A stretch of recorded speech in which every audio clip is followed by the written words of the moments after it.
Hello, good morning.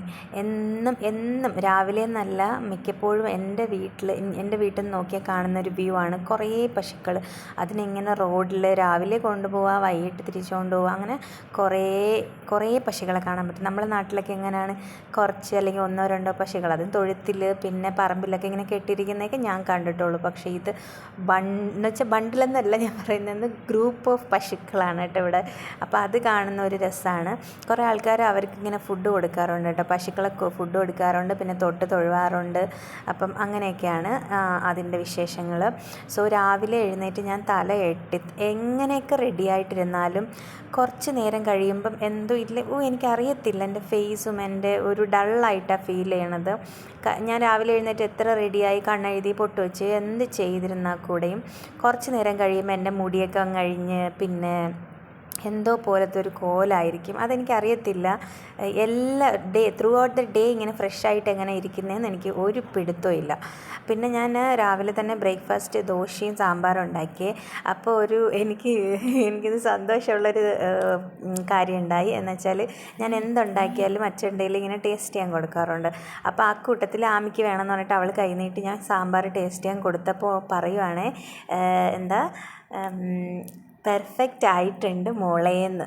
Actually അതെനിക്ക് അറിയാൻ പാടില്ല ഇത് എവിടെ നിന്നാണ് പഠിച്ചതെന്ന്. പക്ഷേ ഞാൻ പിന്നെ കണ്ടുപിടിച്ചു, പരസ്യത്തിൽ ഇങ്ങനെ ഇപ്പോൾ ഒരു സാമ്പാറിൻ്റെ പരസ്യം, സാമ്പാർ പൊടിയുടെ എന്തോ പരസ്യത്തിനകത്ത്, ഇപ്പോൾ ഓണമൊക്കെ അല്ലേ, അപ്പോൾ അതിനകത്ത് ഇങ്ങനെ പറയുന്നുണ്ട്, ഇങ്ങനെ പെർഫെക്റ്റ് ആണ് മോളെ എന്ന് പറയുന്നത് കേട്ടിട്ട്, എനിക്കറിയത്തില്ല കേട്ടോ, അവൾ പറഞ്ഞതിന് ശേഷമാണ് ഞാൻ ആ പരസ്യം തന്നെ ശ്രദ്ധിക്കുന്നത്. സോ അങ്ങനെ ആമി പഠിച്ചു. സോ അവൾ ഭയങ്കരമായിട്ട് ക്യാച്ച് ചെയ്യും കേട്ടോ. കുഞ്ഞു പിള്ളേർ ഇപ്പോഴത്തെ ജനറേഷൻ പിന്നെ പറയേ വേണ്ട, എല്ലാം നമുക്ക് ശ്രദ്ധിച്ചും കണ്ടുമൊക്കെ വർത്താനം പോലും പറയാൻ പറ്റുള്ളൂ. സോ അത് കഴിഞ്ഞ് പപ്പേരെ സോക്സൊക്കെ എടുത്തിട്ട് രാവിലെ കുറേ പരിപാടിയാണ്. ആമിക്ക് എപ്പോഴും നിർബന്ധമാണ് ഈ വേസ്റ്റ് ബിന്ന് എടുത്തുകൊണ്ട് വെക്കലും തിരിച്ചു കൊണ്ടുപോകലും. ചില സമയത്ത് അവൾ ചെയ്യുന്നത് കാണുമ്പം എന്തോ കുറച്ചുകൂടി മെച്യൂറായിട്ട് ഫീൽ ചെയ്യും. ചെറിയ കുട്ടിയാണെങ്കിൽ ചെയ്യുമ്പോഴോ ചില കാര്യങ്ങൾ പറയുമ്പോഴൊക്കെ അങ്ങനെ ഒരു ഫീലാണ് എനിക്ക് ഉണ്ടാവണത്. ചില ദിവസങ്ങൾ നമുക്ക് എന്തെങ്കിലുമൊക്കെ ചെയ്യാനൊരു മൂഡുണ്ടാവുമല്ലോ, അങ്ങനെ ഒരു ഡേ ആണെന്ന് ആക്ച്വലി. അപ്പം ഞാൻ മെഷീനിൽ ഈ ഒറ്റൊരു ബെഡ്ഷീറ്റ് മാത്രമേ ഇട്ടുള്ളൂ. കാര്യം അത് നനയുമ്പോൾ ഭയങ്കര ഹെവി ആയതുകൊണ്ട്. അത് കഴിഞ്ഞ് അതൊക്കെ കൊണ്ട് വിരിച്ചു. അത് കഴിഞ്ഞ് ഏട്ടൻ പോകാനായിട്ട് റെഡിയായി. അപ്പോൾ ആമിക്ക് ചെറിയൊരു ഇളക്കമുണ്ട്, കൂടെ പോകണം, ലിഫ്റ്റിൻ്റെ അവിടെ പോകണം, അങ്ങനെയൊക്കെ എങ്ങനെയെങ്കിലുമൊക്കെ നിർബന്ധിച്ച് എടുത്തുകൊണ്ട് വരുവാണ്. മിക്കപ്പോഴും കരച്ചിലായിരിക്കും പോകുന്ന സമയത്ത്. അങ്ങനെ ഏട്ടൻ പോയി. ഞങ്ങളുടെ ഈ ഫ്ലാറ്റ് 6th ഫ്ലോറിലാണ്. ഓപ്പോസിറ്റ് കാണുന്നത് സ്കൂളാണ്. എനിക്ക് കുറേ നേരം ഇങ്ങനെ പിള്ളേരെയൊക്കെ നോക്കിയിരിക്കാൻ ഭയങ്കര ഇഷ്ടമാണ്. എനിക്കിവിടെ വന്നിട്ട് ഈ വീട്ടിൽ ഏറ്റവും കൂടുതൽ അട്രാക്റ്റ് ചെയ്തിട്ടുള്ളൊരു കാര്യം എന്ന് പറയുന്നത് ആ സ്കൂളും ആ ഒരു നമ്മുടെ ഇവിടുന്ന് ബാൽക്കണിയിൽ നിന്ന് കാണുന്ന ഒരു വ്യൂവും അതൊക്കെയാണ്. പക്ഷേ റോഡിൽ കാണാനൊക്കെ അടിപൊളിയാണ്. എന്തൊക്കെ പറഞ്ഞാലും രാവിലെ ബഹളമാണ്. പക്ഷേ എന്നുവെച്ചാൽ രാവിലെ നമ്മൾ എഴുന്നേൽക്കുന്നതിന് മുന്നേ തന്നെ ഈ വണ്ടിയുടെ ഹോണ്, പിന്നെ അങ്ങനെ കുറേ സൗണ്ടുകൾ, പിന്നെ റോഡ് സൈഡിലായതുകൊണ്ട് ഭയങ്കര പൊടി, ഭയങ്കര അങ്ങനെ ചൂടൊക്കെ ആയിരിക്കും. അപ്പോൾ അങ്ങനത്തെ കുറേ പ്രോബ്ലംസ് ഉണ്ട് ഈ റോഡ് സൈഡിലൊക്കെയാണ് ഫ്ലാറ്റ് വീടൊക്കെ ഉണ്ടെങ്കിൽ. പിന്നെ ഒരു 10-11 മണിയൊക്കെ ആയ സമയത്ത് ഞാനിവിടെ മൊസമ്പി ഇടയ്ക്കിടയ്ക്ക് അതിവിടെ വാങ്ങാറുണ്ട്. അപ്പോൾ അതിൻ്റെ ജ്യൂസ് ഉണ്ടാക്കി ആമിക്ക് കൊടുക്കുകയും ഒരെണ്ണമൊക്കെ എടുക്കുമ്പോൾ ഞാൻ മറ്റേ ജ്യൂസർ എടുക്കാറേ ഇല്ല. കാര്യം വെറുതെ അതും കഴുകണം, അതൊരു പണിയാവും. അതുകൊണ്ട് ഞാനിങ്ങനെ കയ്യിൽ തന്നെ പ്രസ് ചെയ്തിട്ട് അതിനകത്ത് ഹണിയാണ് ഒഴിച്ചു കൊടുക്കുന്നത്. ഇതിവിടെ വാങ്ങിയ എന്നുവെച്ചാൽ ഇവിടെ ഇടയ്ക്ക് ഏതൊരു ഫ്ലാറ്റിൽ ഇങ്ങനെ തേനീച്ചക്കൂട് ഇളക്കാൻ വന്നപ്പോഴത്തേനും അവരെടുത്തുനിന്ന് വാങ്ങിയതാണ്. അപ്പം എത്ര കിലോ, ഒരു 300 എന്തിനൊക്കെ നമുക്ക് കിട്ടും. ഇടയ്ക്കിടയ്ക്ക് ഇങ്ങനെ കിട്ടാറുണ്ട്. അപ്പം എന്തായാലും കുറച്ചധികം മേടിച്ച് വെക്കും. ഇപ്പം നമ്മൾ 4 ലിറ്ററോ 4 കിലോയാണ് വാങ്ങിച്ച് വെച്ചേക്കുന്നത്. അപ്പോൾ അതിനകത്ത് തേൻ ഒഴിച്ച് കൊടുക്കുമ്പോൾ അവൾക്ക് ഇഷ്ടമാണ്. പിന്നെ ഇടയ്ക്കിങ്ങനെ എന്തെങ്കിലുമൊക്കെ എന്ന് വെച്ചാൽ വാശിയാണ്. എന്തെങ്കിലും ചെറിയ കാര്യത്തിനൊക്കെ കരച്ചിൽ, ബഹളം, അതാണ് ഇവളിങ്ങനെ ഭയങ്കര ഡിസ്റ്റർബൻസ് ആണെന്ന് വേണം പറയാൻ. എനിക്കറിയത്തില്ല ഈ പിള്ളേരെ എങ്ങനെ മാനേജ് ചെയ്യുന്നതെന്ന്.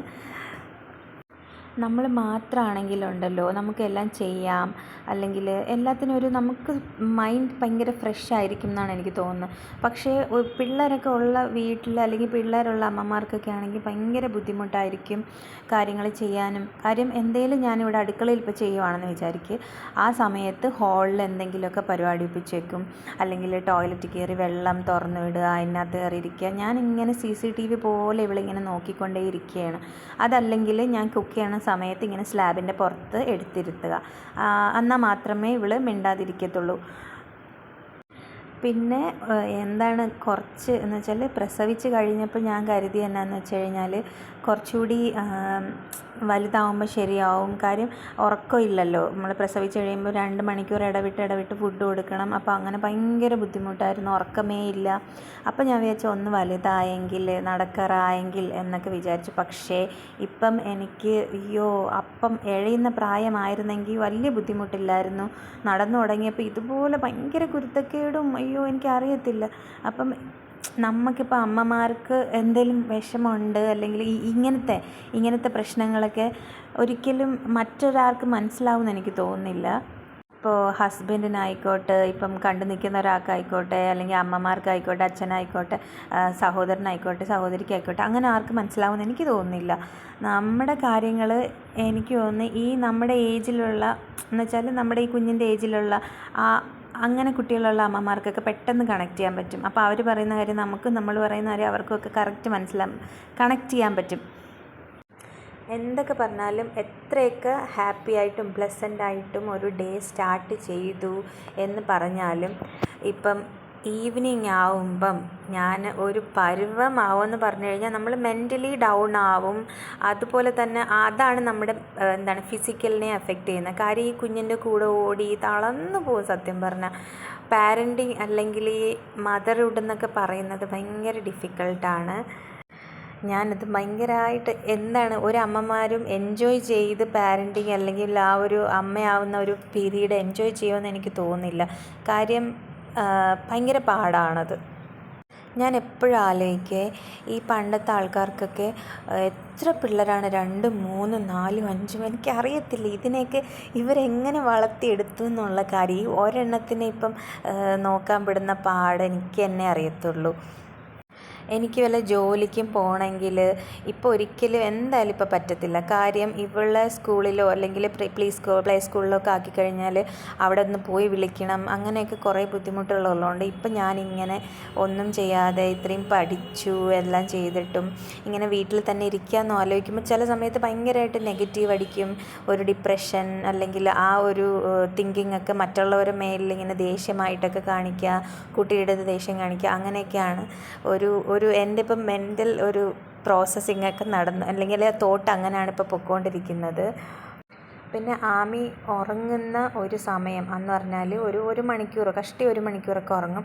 ആ ഒരു സമയം മാത്രമാണ് ഞാൻ ഒന്ന് റിലാക്സ് ചെയ്യുന്നത്, ഒന്നിരിക്കുന്നത്, ഒരു സമാധാനമായിട്ട് നമ്മൾ ഇരിക്കത്തില്ലേ അത്. പിന്നെ ആ സമയത്താണ് ഞാൻ ലഞ്ച് കഴിക്കാൻ നോക്കുന്നത്. അതല്ലെങ്കിൽ അവൾ ഞാൻ കഴിച്ചുകൊണ്ടിരിക്കുകയോ അല്ലെങ്കിൽ ഞാൻ ചെയ്തുകൊണ്ടിരിക്കുമ്പോഴോ അവൾ അങ്ങോട്ടോടും ഇങ്ങോട്ടോടും ഇപ്പോൾ പുറകെ ഓടേണ്ടി വരും. അപ്പം അവൾ ഉറങ്ങുന്ന ആ സമയമാണ് എനിക്ക് കുറച്ച് റിലാക്സ് ആയിട്ട് ഇരിക്കാനോ TV കാണാനോ അല്ലെങ്കിൽ എൻ്റെ എന്തെങ്കിലും കാര്യങ്ങൾ ചെയ്യാനൊക്കെ പറ്റുന്നത്.